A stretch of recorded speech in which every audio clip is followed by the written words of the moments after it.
दोस्तों, अगले 72 घंटे में देश की संसद में आर पार की लड़ाई होने जा रही है। सत्ता और विपक्ष, सरकार और सीधे सीधे मैं कहूं राहुल गांधी के बीच में। और ये जो 3 दिन है अगले, ये मोदी से कहीं ज्यादा मोदी के चाणक्य अमित शाह पर भारी है। अब अगले 72 घंटे भारी इसलिए अमित शाह पर क्योंकि जब से मॉनसून सत्र शुरू हुआ है और पहले ही दिन जिस तरह से छात्रों पर लाठीचार्ज हो गई, पैलेट गन चल गई दिल्ली में संसद के बाहर, तब से अमित शाह इस बार सत्र में सदन में नहीं आए। सदन से बचते रहे और सोमवार को उनको सदन का सामना करना है। और सामना ही नहीं करना है, लाठीचार्ज पर, पैलेट गन पर, छात्राओं के साथ बदसलूकी पर जवाब देना है। माफी मांगने का दबाव है मिस्टर शाह पे कि माफी मांगिए। राहुल गांधी की प्राइम डिमांड है। अब शाह संसद आते हैं, सदन में माफी मांगते हैं, नहीं मांगते, ये उनको तय करना है। लेकिन एक और जिम्मेदारी है अमित शाह के सर, एक और रिस्पॉन्सिबिलिटी है। और ये जो जिम्मेदारी है ये उनके बॉस ने दे रखी है, मिस्टर नरेंद्र मोदी प्रधानमंत्री ने, कि ये काम भी आपको पूरा करना है इन्हीं दिनों में। अब मोदी चाहते हैं कि इस 15 अगस्त को जब वो लाल किले पर पगड़ी पहनकर देश के नाम संदेश दें आज़ादी के दिन, तो कम से कम उनके पास डिलिमिटेशन का बिल हो, वुमेन रिजर्वेशन का बिल हो, वो पास करा लें। और फिर कम से कम जेनजी को खुश नहीं कर सकते तो महिलाओं को खुश कर दें और राज्यसभा और लोकसभा की सीटें बढ़वा दें। ये वो ऐलान करना चाहते तो बहुत कुछ है, लेकिन ये काम क्या अमित शाह कर पाएंगे? टेढ़ी खीर है। डिलिमिटेशन मतलब राज्यसभा और लोकसभा की आप सीटें बढ़ा रहे हैं, 850 सीटें ले जा रहे हैं और विपक्ष उस पर तैयार नहीं। अब ऐसे में क्या मिस्टर शाह ये बिल पास करा पाएंगे अपने बॉस के लिए? क्योंकि इसमें 2/3 बहुमत चाहिए। हालांकि कुछ बहुमत है, आगे हम चर्चा करेंगे, लेकिन ये काम आसान नहीं है। तो माफी भी आसान नहीं, ये काम भी आसान नहीं।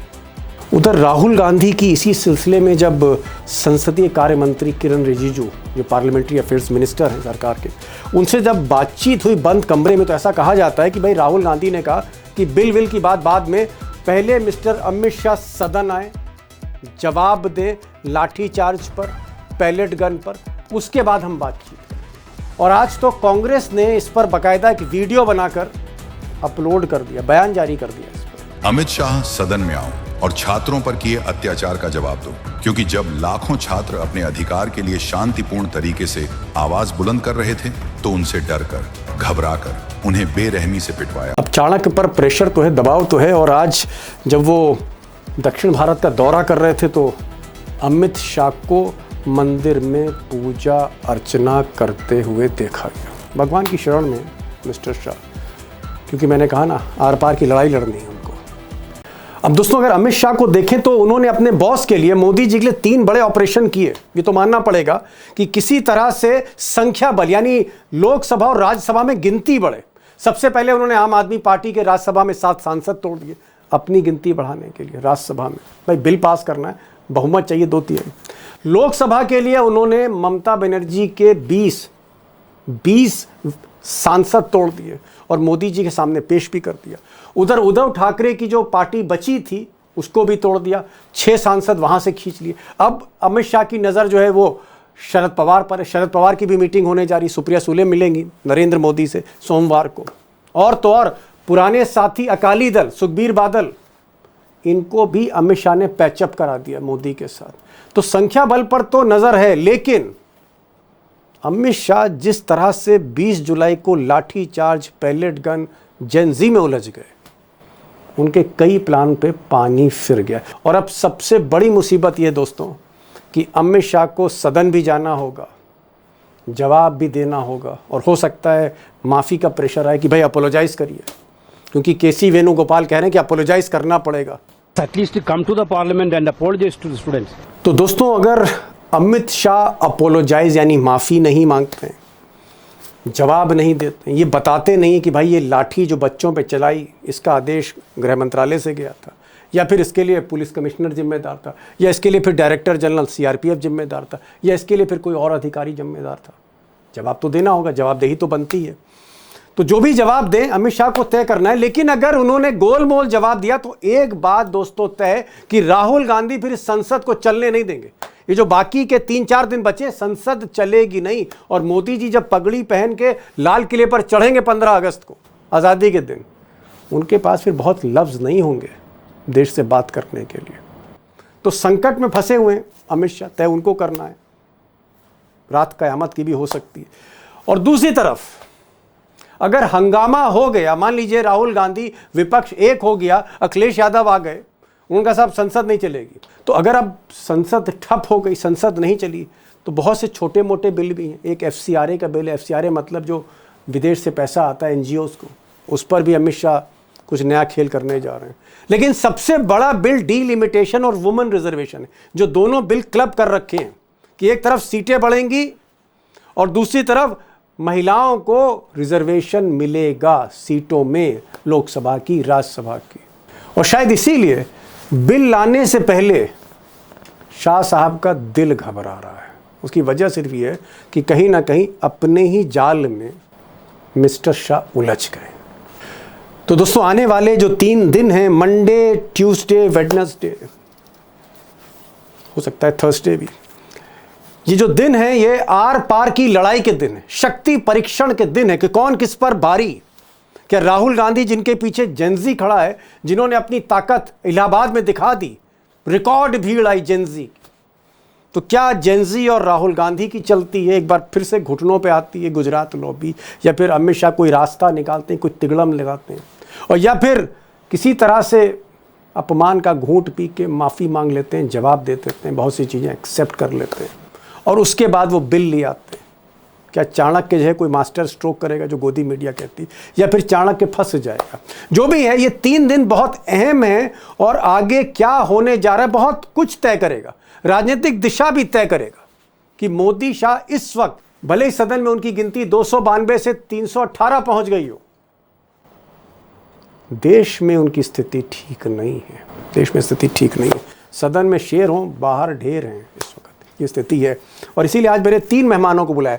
हमारे साथ प्रोफेसर अखिल स्वामी हैं, हमारे साथ हेमंत अत्री, बड़े सीनियर जर्नलिस्ट हैं और पिछले 38 बरसों से लोकसभा कवर कर रहे one of the senior most journalist of the parliament, Umakant Lakhera भी हैं। बीजेपी का ये कहना है कि भले ही विपक्ष माहौल बना रहा हो, है ना, सड़क पर या जेंजी को लेकर, लेकिन सच्चाई ये है कि नरेंद्र मोदी अब ये जो मॉनसून सत्र है, इस सत्र में वो पहले से कहीं ज्यादा ताकतवर हैं।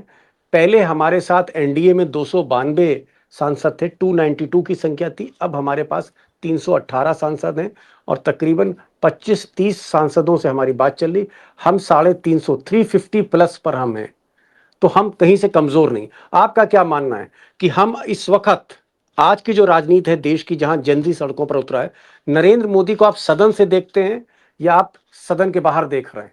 और अगर सदन के बाहर देख रहे हैं तो क्या आप ये मानते हैं कि गिनती जो भी हो, मोदी की स्थिति बड़ी कमजोर है, अमित शाह और मोदी सबसे डिफिकल्ट अपने करियर का के समय में है? दीपक जी देखिए, लोकतांत्रिक परंपराओं मर्यादाओं की अगर बात करें तो हालत यह है कि वो बिल्कुल जिस परिस्थिति का मैंने शुरू में जिक्र किया, उस स्थिति में खड़े हैं कि जबरदस्ती का पहले जो बहुमत आया 2024 के चुनाव में, वो भी सारे देश ने देखा। निर्मला सीतारमण के पति बताते हैं कि कैसे वोटों की चोरी की गई। उस पार्ट को छोड़ दीजिए, 240 थे बीजेपी के, आज आप 318 बता रहे हैं, वो कैसे जुटाए गए हैं सारा देश। एनडीए 292 थी, अब वो 318 पर है जी। 318 पे एनडीए बीजेपी की बात कर रहे हैं, 350 की बात कर रहे हैं, और 350 की बात कर रहे हैं। तो एक चीज मैं आपको बड़ा स्पष्ट बता दूं, इनका एक सूत्री एजेंडा है डिलिमिटेशन बिल को पास करना, येन केन प्रकरण, और ये उसके लिए किसी भी हद तक जाएंगे। हो सकता है इन 3 दिनों में ना जाए, पार्लियामेंट के सेशन के इमीडिएटली बाद हो सकता है स्पेशल सेशन बुला दे। और आप मुझे 1 मिनट दीजिएगा, मैं थोड़ा सा आपको कुछ कहना चाह रहा हूं। आपको याद होगा, इस देश के अंदर दिसंबर 14, 2023 से 21 दिसंबर 2023 के बीच में 146 एमपीज को सस्पेंड किया गया था। 146 एमपीज को, 100 लोकसभा के थे और 46 राज्यसभा के थे। और उनको सस्पेंड करके क्या पास किया गया था, ये देश को याद दिला दीजिए, आप बहुत जिम्मेदार जर्नलिस्ट साथी। इस देश के अंदर तीनों न्याय संहिताएं पास की गई, और सबसे इंपॉर्टेंट जो चीज थी, chief election commissioner and other election commissioners appointment conditions of service and terms of office. ये बिल पास कराया गया था 146 सांसदों को निलंबित करके। तो आप ये 317 318 गिनते रहिए, अगर ये अपनी पे आएंगे तो ये किसी भी मर्यादा को कुचलने में सक्षम है। सस्पेंशन हो जाएंगे और ये उस लेवल तक भी जाएंगे, क्योंकि डिलिमिटेशन के बिना अब इनका गुजारा नहीं है, खासतौर पे इस जेनजी वाले माहौल के बाद। ये याद रखिए। ठीक है, ठीक है। आप कह रहे हैं कि किसी भी हद तक जा सकते हैं, किसी भी लेवल तक उतर सकते हैं, लेकिन हर कीमत पर मोदी शाह सारी तिगड़में करके डिलिमिटेशन बिल दोस्तों पास कराएंगे, क्योंकि उनको राज्यसभा की, लोकसभा की संख्या को बढ़ाना है। और संख्या जब उत्तर भारत में बढ़ेगी तो जाहिर तौर पे उसका एडवांटेज कहीं ना कहीं नरेंद्र मोदी को मिलेगा। तो हेमंत अत्री साहब कह रहे हैं कि चाहे कुछ हो जाए, आंधी आए, तूफान आए, बिना किसी शर्म के, बिना किसी मर्यादा के, हर खेल जो है अगले 3 दिन में हमें देखने को मिल सकता है। सांसद भी विपक्ष के सस्पेंड किए जा सकते हैं, हो सकता है एक आध पार्टी और तोड़ दी जाए। मैं जरा प्रोफेसर साहब आपके पास आ रहा हूँ। आप एक्चुअली जब से 20 जुलाई से बच्चों की पिटाई हुई, आप बहुत इमोशनल हैं, बहुत इमोशनल हैं। और कई बार तो मुझे आपको कहना पड़ता है कि भाई पहले पानी पी लीजिए। ये बताइए, क्या आप अभी भी उम्मीद कर रहे हैं एक पत्रकार के तौर पे, एक्सपर्ट के तौर पे, कि मिस्टर अमित शाह जब कल संसद खुलेगी तो वो सबसे पहले सफाई देंगे, वो माफ़ी मांगेंगे बच्चों से, देश की बच्चियों से, जिन पर पैलेट गन चलवा दी, जिन पर लाठी चली है, जिन बच्चों के प्राइवेट पार्ट्स में जो है लाठी डाली गई, बच्चों ने कैमरे पर बोला है? क्या अमित शाह देश के गृह मंत्री माफ़ी मांगेंगे, जवाब देंगे, या ऐसा कुछ नहीं होगा? देखिए दीपक जी, जो श्रीलंका की सरकार थी वो भी मेजॉरिटी की सरकार थी, बांग्लादेश की सरकार भी मेजॉरिटी की सरकार थी, नेपाल की सरकार भी मेजॉरिटी की सरकार थी। कहना क्या चाह रहे हैं? सरकार कहना का क्या चाह रहे हैं? मैं ये कहना चाह रहा हूं कि कोई भी सरकार मेजॉरिटी की होना, आप 400 एमपी अपनी तरफ कर लीजिए। आज जो देश का मुद्दा है, भारत का मुद्दा है, वो ये है कि हमारे युवाओं के साथ अन्याय हुआ है, डेमोक्रेसी के तरह में जो नहीं होना चाहिए था वो हुआ है, उनको पीटा गया है, उनकी आंखें फोड़ी गई हैं, उनको चोट पहुंचाई गई है। ये तीनों जिन कंट्रीज के मैंने नाम लिए, वहां पे क्या हुआ ये आपको बिल्कुल साफ पता है। देखिए, ये बच्चों के जख्म पे नमक छिड़कने के बराबर होगा कि जब हमारे बच्चे कह रहे हैं कि हमारे पेपर लीक हो रहे हैं और राहुल गांधी बता रहे हैं कैसे आरएसएस ने, अडानी जी ने और मोदी और शाह साहब ने हर जगह पे कब्जा कर लिया है और बच्चों के साथ अन्याय हो रहा है। उस समय जब ये खरीद फरोख्त आप करेंगे तो बच्चों के दिल पे क्या बीतेगी, हमारे दिल पे क्या बीतेगी। देखिए, इस समय मुद्दा जो है वो इधर उधर का नहीं है, डिलिमिटेशन का मुद्दा नहीं है। इस समय मुद्दा ये है कि हमारे बच्चों के साथ जो अन्याय हो रहा है उसको रोका जाए। और इस समय अगर ये आप नंगाई करेंगे, भाई हेमंत अत्री कह रहे हैं, एक मिनट प्रोफेसर, हेमंत अत्री कह रहे हैं माफी नहीं मांगेंगे वो। अगर माफी नहीं मांगते अमित शाह या जवाब नहीं देते तो आपका जेनजी क्या करेगा? मैं आपसे पूछ रहा हूं प्रोफेसर साहब। दीपक जी, माफी तो इनको मांगनी पड़ेगी, आज मांगे या 10 दिन के बाद मांगे, या देश छोड़ के भाग जाएं, या इस्तीफा दें, या पूरी सरकार गिर जाए। यही मैं उदाहरण दे रहा था नेपाल का, श्रीलंका का। हम नहीं चाहते वैसा हो, लेकिन अगर बच्चों के जख्म पे ये छिड़का जाएगा और बच्चे बिल्कुल उतारू हैं कि अब नौकरी लेके मानेंगे और शिक्षा व्यवस्था में सुधार, और जो राहुल गांधी ने कह दिया है कि आरएसएस, अडानी जी और मोदी शाह साहब की जोड़ी ये कर रही है, अगर ये पार्लियामेंट के अंदर इस प्रकार से फोर्सफुली माफी न मांगते हुए कोई बिल को पास कराएंगे जिससे हमारी हिंदुस्तान की पूरी जो व्यवस्था है वो बदल जाएगी। अच्छा ये बताइए, डिलिमिटेशन बिल से दीपक जी हमारे देश के ऊपर खर्चा बढ़ जाए, क्या ये बच्चे नहीं पूछेंगे हमारे स्कूल के लिए तुम्हारे पास पैसा नहीं है? अग्निवीर बना दिया क्योंकि तुम्हारे पास पैसा नहीं है, पेंशन खत्म कर दी क्योंकि पैसा नहीं है। लेकिन 543 एमपी को बढ़ा के 850 एमपी करके उनको सारी सुविधाएं देना, उनको कोठियां देना, उनको गाड़ी देना, उनको पेट्रोल देना, उनको सुविधाएं देना, उनको पेंशन देने के लिए तुम्हारे पास पैसे, तो ये क्या उनके जले हुए नमक छिड़कने बराबर नहीं होगा? प्रोफेसर साहब मैं आप पे आऊंगा, मैं भी, मुझे लखेड़ा साहब के पास जा रहा है, लेकिन एक छोटा सा जवाब मुझे दीजिए। जब नरेंद्र मोदी, उन्होंने फ्रेंड्स कह दिया, 3-4 रील बना दी, प्रधानमंत्री रात में 12 बजे रील बना रहा है भाई, छोटी मोटी बात नहीं है, फ्रेंड्स बोल रहा है। और उन्होंने ये भी कहा कि जिन्होंने मुझे गाली दी, मेरी माँ को गाली दी, हम उनको माफ करते हैं, तो बात खत्म हो जानी चाहिए। अच्छा दीपक जी, आप मुझे कल पीट दें, मेरे बच्चों को पीट दें, मेरे घर को लूट लें, आप मेरी आंखें फोड़ दें, मेरे बच्चों की आंखें फोड़ दें, फिर आप कहें कि आपने मुझे माफ कर दिया, मैं आपको माफ कर दूंगा क्या? अरे बच्चों को चोट लगी है, बच्चों की आंखें फूटी हैं, बताइए कौन से राजनीतिक की आंखें फूटी हैं? किसको पैलेट गन लगी है? कौन हॉस्पिटल के अंदर आईसीयू के अंदर है? किसको फर्जी केसेस में अंदर किया जा रहा है? अरे हमें हमारे बच्चे जो हैं, जो आज इतने दुख में हैं और इतने कष्ट में हैं, आप उन्हें फ्रेंड कह दें या ग्रैंडफादर कह दें या फादर कह दें या सन कह दें या डॉटर कह दें, कोई अंतर पड़ता है? आपने चोट क्यों मारी, आपने क्यों पीटा, चलिए, आपने पेलेट ठीक। गन क्यों चलाया? चलिए प्रोफेसर साहब, आप थोड़ा फिर इमोशनल हो रहे हैं, भावुक हो रहे हैं। चलिए, बच्चे और स्टूडेंट और प्रोफेसर का रिश्ता ऐसा होता है। मैं जरा लखेड़ा साहब पास जा रहा हूँ। लखेड़ा साहब भाई देखिए, हेमंत अत्री साहब बड़े सीजन्ड पत्रकार, ये कह रहे हैं कि बहुत मुश्किल है कि हेमंत क्या कहते हैं, अमित शाह झुके। प्रोफेसर साहब कह रहे हैं भाई माफ़ी नहीं मांगी तो परले आ जाएगी, कयामत हो जाएगी। ये कह रहे हैं, डरा भी रहे हैं गुजरात लॉबी को। मैं आपसे पूछ रहा हूँ, आप 38 साल से 9 प्रधानमंत्रियों के आप इंटरव्यू कर चुके, और अगर मोदी का कर लेते तो 10 प्रधानमंत्रियों का आप इंटरव्यू करने वाले पहले पत्रकार होते देश के। मैं आपसे जानना चाह रहा हूँ, आपका जो एक्सपीरियंस है लखेड़ा साहब, इतना बड़ा एक्सपीरियंस है आपका 38 सालों का, क्या आपको लगता है कि अमित शाह और नरेंद्र मोदी थोड़ा सा सद्बुद्धि आएगी आज की रात, इतवार की रात, और सुबह जब होगी तो अमित शाह आएंगे सदन में, माफी मांग लेंगे, जवाब दे देंगे, बात खत्म हो जाएगी? कैसा जी, करेंगे अमित शाह? ये पिछले हफ्ते पार्लियामेंट्री अफेयर्स मिनिस्टर की राहुल गांधी से बातचीत हुई। उस बातचीत का एक कोण ये भी था, एक बिंदु ये भी था कि अमित शाह सदन में आए और सदन में सवालों के जवाब दें। जो बच्चों पर हमले हुए, बर्बरता हुई, पैलेट गन चले, AK-47 चले, इसी देश में है ना। सिवान भी तो भारत में ही है, जैसे दिल्ली भारत में, से सिवान नहीं भी नहीं, वहाँ बिहार डबल में भी इंजन की भारत में। सरकार है, वहाँ डबल इंजन की सरकार जी, है। Double engine. जी, पहले और नहीं थे, अब सम्राट चौधरी डबल उनके इंजन चेले पहले हैं ही था। अमित शाह जी के। जी जी। अब सवाल तो ये है कि अगर इन्होंने जो इंडिकेशन दिया है, जो मैंने पहले भी एक बात खबर ब्रेक की कि ये आ सकते हैं। अब सवाल ये है कि अगर ये आ सकते हैं तो आ करके क्या वहां मुंह दिखाए तो होनी नहीं है। आप ये बताइए कि आप आएंगे तो आप किस तैयारी के साथ आएंगे? क्या आप माफी मांगेंगे? क्या आप ये कहेंगे कि नहीं नहीं पैलेट गन चला? पैलेट गन, आपका जो मंत्री है जितेंद्र सिंह, वो सदन में कह चुके हैं कि कोई पैलेट गन फायर नहीं हुआ, ये नहीं झूठी हुई। खबर है। तो अब सवाल ये है कि प्रिविलेज मोशन क्या अमित शाह के खिलाफ आएगा अगर वो ऐसा कहते हैं कि चली, या जितेंद्र सिंह के खिलाफ आएगा प्रिविलेज मोशन कि आपने सदन को गुमराह ऑन रिकॉर्ड? तो ये खतरा है। ये मुझे नहीं लगता कि इनमें थोड़ा सा भी इनमें नैतिकता तो है ही नहीं। तो नैतिकता चूंकि इनमें नहीं है, दूर दूर तक नहीं है, तो ये इस बिंदु को छेड़ेंगे, एक्सप्लेनेशन देंगे या कोई गोलमोल जवाब देंगे। माफी तो इन लोगों की कहीं लिखी हुई नहीं है। माफी इन्होंने, जो मरे हुए लोग, जो बच्चे 20-22 बच्चे जिन्होंने सुसाइड किया, उनके लिए इन्होंने 2 शब्द सहानुभूति के जब नहीं निकले तो मैं तो, ठीक है, क्या शब्द मेरे मुंह से निकलना है, मैं उसको निकालना नहीं चाहता।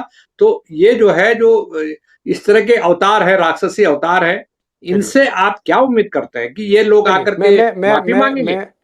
मैं फिर भी चाहूंगा, आपका कहना है कि नहीं माफी मांगेंगे, हेमंत अत्री कह रहे हैं नहीं माफी मांगेंगे, फिर भी मैं चाहूंगा कि अ, अमित शाह जब कल आए तो वो थोड़ी देर के लिए अपने दफ्तर जाए, और दफ्तर में अपनी कुर्सी के पीछे वो नाम देखे सरदार वल्लभ भाई पटेल का, या देश में जो बड़े बड़े गृह मंत्री उनका नाम एक बार देखे, शायद सद्बुद्धि आए।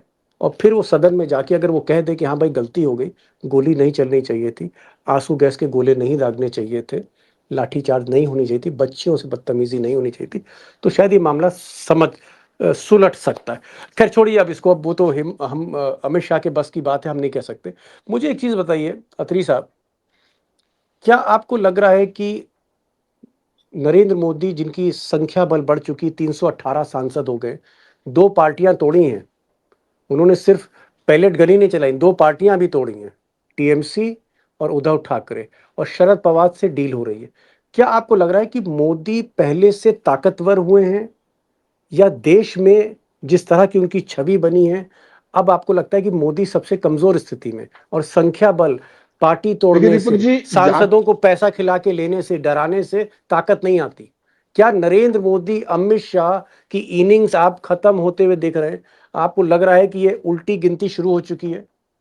देखिए दीपक जी, जैन जी के बाद इनके पास कोई मॉरलिटी नहीं बची है। जिस तरीके से उन बच्चों के ऊपर पैलेट गैस चलाई गई और संसद में झूठ बोला गया कि कोई फायरिंग नहीं हुई, एक बात। और संख्या बल के दम से आपने कहा ना कि बहुत ताकतवर संसद, कोई पहलवानी की चीज नहीं कि आप मुझे उठा के पटक देंगे या प्रोफेसर अखिल स्वामी हम सबको उठा के फेंक देंगे। इट इज अब नॉट कुश्ती दैट। का अखाड़ा नहीं है। हाँ, ये कुश्ती का अखाड़ा नहीं है, ये एक लोकतंत्र का मंदिर है और यहाँ लोकतांत्रिक संस्थाओं में लोकतांत्रिक तरीके से ही काम होना चाहिए। अगर आपने यूं ही 2/3 बहुमत नहीं, आप तो 3/4 भी जुटा लेंगे। मुझे जो जानकारी है कि ये 25 से 30 हजार करोड़ रुपए भी खर्च कर सकते हैं डिलिमिटेशन ओह बिल को पास कराने के लिए। ये ओ माय अमाउंट है, गॉड। क्योंकि सत्ता को चिरस्थायी बनाना है इनको। और आपको जानकर हैरानी होगी, सारे पुराने आदमी हो, जो डिलिमिटेशन कमीशन की चेयरमैन होंगी मोहतरमा, उनका नाम भी तय ऑलरेडी किया जा चुका है। ओके उनके ओके। कंट्रीब्यूशन को देखते हुए असम और जम्मू कश्मीर में जो गुल खिलाया गया, वो ये काम कर चुके हैं। तो सवाल देखिए दीपक जी, आप कर रहे हैं पढ़े लिखों वाली बात, यहां पर शासन कुपड़ों का है। और कुपड़ किस दिशा में सोच सकते हैं, वो मैं, आप या कोई भी व्यक्ति जिसको संसद की परंपराओं का, नियमों का, कायदों का, गरिमा का, मर्यादा का अंदाजा है, वो इस तरह के लोगों का कोई भी ये नहीं कर सकता कि वो क्या करेगा और क्या नहीं करेगा, क्योंकि उनको तो अपने विम्स और फैंसीज पे काम चलाना है। 146 सांसद आपने देश के इतिहास में एक साथ कभी सस्पेंड होते हुए देखे? और उसके आड़ में चुनाव आयोग का बिल पास करा के उनको x post facto immunity they the from any prosecution. Can you imagine this? Was somebody asking for prosecution? आपने कहा कि मैं आज पढ़े लिखे वाले सवाल कर रहा हूँ, चलिए एक अनपढ़ वाला सवाल कर देता हूँ। ये बताइए, जो जेनजी ने घेर रखा है, पूरे देश के जेनजियों ने घेर रखा है, अगर ये दोबारा आंदोलन करके संसद पहुंच गए, अनपढ़ सवाल है, तो क्या तख्ता पलट जाएगा मोदी का, अगर घेर लिया जेनजी ने? देखिए दीपक जी, इनके पास ना दो स्तंभ ऐसे हैं जो आज कंप्लीटली कैप्चर्ड है। एक जो मीडिया जिसको आप पोमेरियंस कहते हो, एक पार्ट, और दूसरा एक और पालिका है जिसको न्यायपालिका आप कहते हैं। ओके। बच्चों की बात सुनने का आपके पास समय नहीं था, रील देखने का, वीडियो देखने का समय नहीं था, लेकिन जंतर मंतर को आगे से प्रोटेस्ट साइट रहने दिया जाए या नहीं, उस पर नोटिस तत्काल देने का था। सुप्रीम कोर्ट की बात कर रहा हूं। एक अभी दिल्ली हाई कोर्ट का जज, ये अच्छा भला पता होते हुए भी कि supreme court is seized of the matter, Delhi high court का जज कह रहा है कि साहब जंतर मंतर पर प्रदर्शन होते ही क्यों, आप दिल्ली के नाक में दम क्यों करते हैं? अगर जंतर मंतर पर नहीं पहुंचने दिया गया, बाकी काम तो उनको पता है ना। किसान बेचारे 1 साल से ऊपर बैठे रह गए, नश्तर गड़वा दिए, सड़कें खोद दी, खाइयां खोद दी। चाइना के बॉर्डर पे इतनी सिक्योरिटी नहीं है जो दिल्ली की सिक्योरिटी थी। क्या उनकी मांगे मान ली? क्या माफी तो मांग ली? क्या उनकी माफी मांग ली? क्या सवाल दीपक जी ये है, ये यूथ जो है ना, ये यूथ आज की तारीख में जो आपका डंका पति था, उसकी लंका ऑलरेडी लगा चुका है। और उसकी सबसे बड़ी दुखती रग आज कोई है, चाहे वो बीजेपी हो चाहे आरएसएस हो, वो ये यूथ है। उन्होंने इसको मुंह दिखाने लायक नहीं छोड़ना, ये याद रखिएगा। अत्री साहब सीनियर जर्नलिस्ट भी कह रहे हैं कि चाहे संख्या बल 292 से 318 हो गई हो, या 25-30 सांसद और तोड़ लेते हैं, नरेंद्र मोदी, बिल पास हो जाता है, ये अलग है। सच्चाई ये है कि आज का जो युवा शक्ति है, 40 करोड़ 40 करोड़ जो है वो जेनजी हैं देश में। मैं इसमें जेन अल्फा नहीं जोड़ रहा हूँ, मैं सिर्फ जेनजी जोड़ रहा हूँ, जिसमें 80% के पास वोटिंग राइट है। और अगर इन लोगों ने कूच कर दिया तो फिर डंका पति की लंका लग सकती। आखिरी सवाल है, बहुत कम समय है। प्रोफेसर साहब, आपको क्या लग रहा है कि 2029 तक मोदी जी अपना कार्यकाल पूरा कर लेंगे, क्योंकि संख्या तो उनके साथ है ही? क्या 2029 तक मोदी जी कुर्सी पर टिके रहेंगे, या आपको कुछ दिख रहा है प्रलय टाइप का, नेपाल टाइप? देखिए दीपक जी, मैं इतिहास का स्टूडेंट तो नहीं रहा, लेकिन आपको रावण से और हिटलर से और मुसोलिनी से और शेख हसीना से थोड़ा सीख लेना चाहिए, बेगम हसीना से। ये समझ लेना चाहिए कि ये जो चीजें बदल नहीं, जब रिवर्सल होता है ना, इतना तगड़ा होता है। और ये बच्चों के इस समय जो राहुल गांधी के बच्चों ने प्रयागराज के अंदर रिएक्शन दिया है और जिस तरह की बातें उन्होंने की हैं कि हमें केस में फंसाया जा सकता है, हमको जेल भेजा सकता है, हमको मारा जा सकता है। लेकिन अब हम देखिए, ये जो स्थिति है, ये हम इसीलिए चाहते हैं, मैं इसीलिए चाहता हूं अमित शाह साहब माफी मांग लें। अगर नहीं माफी मांगेंगे तो मैं नहीं चाहता ये नेपाल, श्रीलंका और बांग्लादेश बन जाए। ये बन जाएगा, इसलिए मैं कह रहा हूं अमित शाह माफी मांग लें। अगर नहीं मांगेंगे तो ये रिस्पॉन्सिबल होंगे अगर मेरा देश नेपाल, बांग्लादेश और श्रीलंका बना तो। मैं इसलिए राय दे रहा हूं। चलिए, मुझे लगता है बच्चे हमारे देश के ज़्यादा समझदार हैं, समझदारी की बातें करते हैं, और हमारे घर में भी बच्चे हमसे ज़्यादा समझदार हमको दिखते हैं अक्सर। तो नेपाल जैसी स्थिति तो नहीं हमारे बच्चे करेंगे तो वो संविधान के रास्ते ही कुछ ना कुछ करेंगे। लेकिन हाँ, एक चीज़ है, मोदी शाह के लिए सफ़र मुझे आसान नहीं लग रहा। क्या लखेड़ा साहब, आपको भी समय कम है, माफ़ी चाहूँगा लखेड़ा साहब आपसे, 15-20 सेकंड का समय वक्त है, क्या आपको भी लग रहा है कि 2029 तक नरेंद्र मोदी और अमित शाह के लिए पहुंचना थोड़ा मुश्किल होगा? क्योंकि अब तो आरएसएस से भी टकराव हो गया है। देखिए, सबसे बड़ी बात यह है कि अब ये जो इनकी जो अगली सीढ़ी है 5 राज्यों के चुनाव। और 5 राज्यों के चुनाव के जो अभी जो संकेत मिल रहे हैं, इनकी हवा बहुत पतली है। उत्तर ये प्रदेश सबसे बुरी बड़ा सूबा तरह है उसमें। इनको पता लग गया। ये पहले तो ये गलतफहमी में रहते थे कि हमारी इमेज लार्जर देन लाइफ है, हम हिंदू हृदय सम्राट हैं। अब लोगों ने जाति, बिरादरी, धर्म, भेद भाव उससे ऊपर उठ करके लोगों ने इनकी इमेज को ध्वस्त कर दिया है। इनको पता लग गया है कि हमारी पूरे जो चेहरा है वो चेहरे पर कीचड़ लग चुका है। अब उसको कितने भी धोने की कोशिश करेंगे तो आप उसको धो नहीं सकते। और ठीक। मैं बहुत स्पष्ट बता रहा हूं कि ये आग से खेलने की कोशिश कर रहे हैं। पहले ही इनको लगता था कि ठीक है। जन समर्थन इनके हाथ में। आज जन समर्थन, देश की जनता का जन समर्थन खो चुके हैं और इकबाल ये खो चुके हैं सत्ता में बने रहने का। मुझे नहीं लगता कि इस तरह का कोई दुस्साहस करेंगे तो ये इनके उल्टा इनको उसके कीमत चुकानी पड़ेगी। और जनता अब सड़कों पे आ गई है। जनता को पता लग गया है, इनको भी पता लग गया, जनता घेर देगी पार्लियामेंट को चारों तरफ से। तो इसलिए अब ये कोई भी जी छोटा सा सवाल बस खत्म हो रहा है। 5 सेकंड सिर्फ जो है वो अत्री साहब के पास है। 5 सेकंड गिनकर जो है वो जो है प्रोफेसर साहब के पास है। मेरा सवाल दोनों के लिए एक ही है।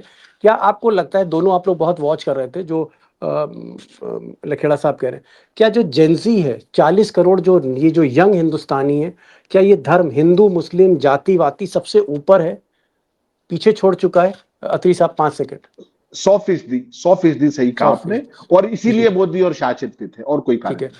प्रोफेसर RSS साहब भी। 5 सेकंड। आज के तारीख में तो केवल एक मुद्दा है बच्चों का कि उनको अच्छी शिक्षा व्यवस्था मिले और उनको नौकरी मिले। इसके अलावा उनका कोई मुद्दा नहीं। जी, कोई मुद्दा नहीं है। धर्म और जाति की राजनीति से बहुत ऊपर हैं। नई तरह की ये आप कह सकते हैं जनरेशन है, चीज़ों को समझती है, कंप्यूटर सेवी है, टेक सेवी है, हमसे ज़्यादा जानकारियाँ रखती है और कहीं ना कहीं यूनाइटेड है। और इनके बीच में कोई जेंडर इक्वेशन भी नहीं है, चाहे वो लड़का हो लड़की हो, सब एक दिशा में आगे बढ़ते हैं जो हमने देखा है। लेकिन जो बड़ी बात कही लखेड़ा साहब ने आखिर में, कि जो डिलिमिटेशन का बिल है या आर पार की लड़ाई है संसद के अंदर, वो मायने नहीं रखती। मायने रखता है कि 6 महीने के बाद जो उत्तर प्रदेश का चुनाव हो रहा है, देश के सबसे बड़े सूबे का चुनाव है, सेमीफाइनल है। अगर इस सेमीफाइनल में शिकस्त मिली तो फिर 2029 तक पहुंचना गुजरात लॉबी के लिए मुश्किल होगा। So decisive factor is UP election. हालांकि उत्तराखंड, पंजाब और राज्यों में भी हो रहा है। बहुत बहुत शुक्रिया स्वामी साहब, आप आए, खुलकर बात हुई। अत्री साहब, आपको तो हमेशा से सलूट रहा है। लखेड़ा साहब, आपका आशीर्वाद बना रहे हमारे दोस्तों पर। 38 साल का तजुर्बा जब बोलता है तो वाकई लोग सुनते हैं आपको। Thank you so much all three of you. Thank you so much.